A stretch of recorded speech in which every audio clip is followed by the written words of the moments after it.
গাড়ি সহ গাড়ি সহ পানিতে পড়ে গেছে। আপনার মায়ের বাঁচাইতে পারি নাই, আপনার নাতিনে বাঁচাইতে পারি নাই, আপনার বোনের বাঁচাইতে পারি নাই।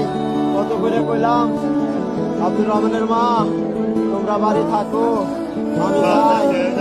আমি যাই, আমার ডিউটি আছে, 29 তারিখে আমার ডিউটি। না তুমি একলা যাবা, আমার একলা ভালো লাগে না। আমাদের চাইলে কেমনে আমারে একলা রাইকে চলে গেল। আমারে কয় আব্দুর রহমানের বাপ তোমারে না দেখলে আমার ভালো লাগে না, আমি বাড়ি থাকবো না। তোমারে না দেখলে আমার একটু ভালো লাগে না, আমার অস্থির লাগে। আমি তোমার সাথে আমি যাবো।